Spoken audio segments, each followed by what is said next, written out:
হ্যাঁ, তো বলতেছিলাম যে ভাই পহলা তো এই যে আমরা হিম্মত করি, সকলে হিম্মত করবো ইনশাআল্লাহ তাআলা। অনেকেই মেসেজ লিখতে থাকে, চিঠি লিখতে থাকে, বলতে থাকে যে আমার গুনাহ ছোটে না, আমার নজর এখন হেফাজত হয় না, গীবত এখনো ছোটে নাই, অমুক গুনাহ ছোটে নাই। সব গুনাহ ছোটার পিছনে আল্লাহর কসম আমাদের দায়িত্ব হচ্ছে হিম্মত করা, যে জান দিয়ে দিব তবুও গুনাহ করব না। জান দিয়ে দি मैंने उनके नाम पर इश्क ने सोचा ना कुछ अंजाम पर। শুনতেছেন প্রিয় বন্ধুরা, যে আমি জীবন দিব তবুও গুনাহ করব না। অনেকে কেউ হ্যান্ড প্র্যাকটিসে অভ্যস্ত হয়ে গেছে, হস্ত মৈথুনে অভ্যস্ত। এই সকল রোগ একবার যদি পয়দা হয়ে যায়, বেশি মারাত্মক অভ্যাস যখন হয়ে যায়, তখন কোনো ক্রমে এর থেকে বাঁচার সম্ভব থাকে না, যতক্ষণ না সে পাল্টা বিপরীত পথে হাঁটা শুরু করে। হযরত হাকিমুল উম্মত মাওলানা আশরাফ আলী থানভী নবরুল্লাহ তাআলা মারকাদাহু বলেন, দীর্ঘকাল পর্যন্ত যে লোকটা বিড়ি, সিগারেট, তামাক ইত্যাদি খাইতে থাকছে, দীর্ঘকাল কয়েক বছর পর্যন্ত খাইছে, এখন সেই লোকটাকে ডাক্তার যদি বলে যে আপনি বিড়ি, সিগারেট, তামাক এগুলো খাবেন না, জর্দা খাবেন না, তো এই কি খাড়ার উপরে ত্যাগ করে দেওয়া সহজ হবে? এটা কিন্তু তার জীবন বাঁচানোর স্বার্থে সে এটা করবে কিনা? করবে না। সে জর্দা বন্ধ করবে, সাদা বন্ধ করবে, বিড়ি সিগারেট বন্ধ করবে, করতে বাধ্য সে, কারণ না হলে তার জীবন বাঁচবে না। এজন্য সে এটা ত্যাগ করতে বাধ্য। কিন্তু ভীষণ কষ্ট হয়, কষ্ট হলো তারপরও সে মনে করে যে না, কষ্ট হোক তবুও আমার এটা করতেই হবে, ডাক্তার মানা করছে।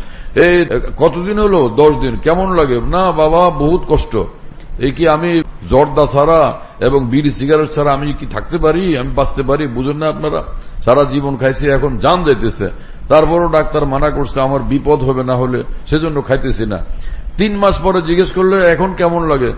এখন আগের মতো না, কষ্ট তো হয় কিন্তু আগের মতো কষ্ট না, আগের মতো এতটা কষ্ট না। 6 মাস পরে জিজ্ঞেস করলে এখন কেমন লাগে? না, সে আল্লাহর রহমতে একটু সহজ লাগতেছে, আল্লাহর রহমতে এখন তো একটু সহজ লাগতেছে।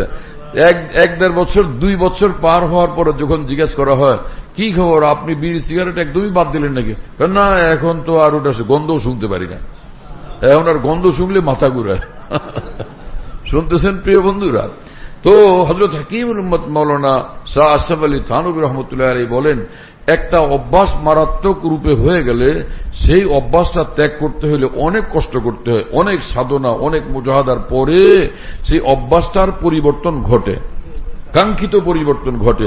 অনুরূপভাবে যেই মানুষ কোন মারাত্মক গুনাহে অভ্যস্ত হয়ে গেছে, যে কুদৃষ্টিতে অভ্যস্ত হয়ে গেছে, যে গীবতে অভ্যস্ত হয়ে গেছে, যে হ্যান্ড প্র্যাকটিসে অভ্যস্ত হয়ে গেছে, অথবা অন্য কোন কঠিন থেকে কঠিন গুনাহে অভ্যস্ত হয়ে গেছে, এর থেকে বাঁচতে হলে, জাহান্নামের কীট হওয়া থেকে রক্ষা পাইতে হলে একটাই পথ, এখন পাল্টা দিকে তোমার মুজাহাদা করতে হবে, বিপরীত দিকে তোমার মুজাহাদা করতে হবে।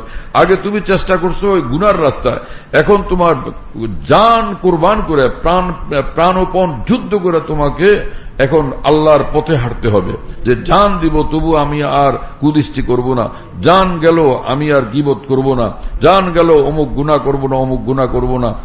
এবং যার সঙ্গে থাকার কারণে, যাকে দেখার কারণে, যার সঙ্গে উঠা বসার কারণে, যার সঙ্গে সম্পর্ক রাখার কারণে, যার সঙ্গে খাওয়া দাওয়ার কারণে, যার সঙ্গে লেনদেনের কারণে, এই লেনদেন করার কারণে গুনাহে লিপ্ত হইতে হয়, ওই লোকগুলোর থেকে একদম আলাদা হয়ে যাওয়া ফরজ। কারণ গুনাহ থেকে বাঁচা ফরজ, আর ফরজের মওকুফালাই ফরজ। মুকাদ্দিমাতুল ওয়াজিবে ওয়াজিব। বুঝছেন প্রিয় বন্ধুরা? মুকাদ্দিমাতুল ওয়াজিবে ওয়াজিব, ওয়াজিবের অস্তিত্ব যেই বিষয়ের উপর নির্ভর করে সেটা ওয়াজিব হয়ে যায়। নামাজ এটা সই হবে না উজু ছাড়া, তো নামাজ ফরজ, তো উজু করাও ফরজ। কি কথা বোঝেন নাই? নামাজ ফরজ, উজু করা কি সুন্নত? যে নামাজ যে ফরজ, তো তার জন্য উজু করাও ফরজ। যার উজু নাই তার উজু করতে হবে না?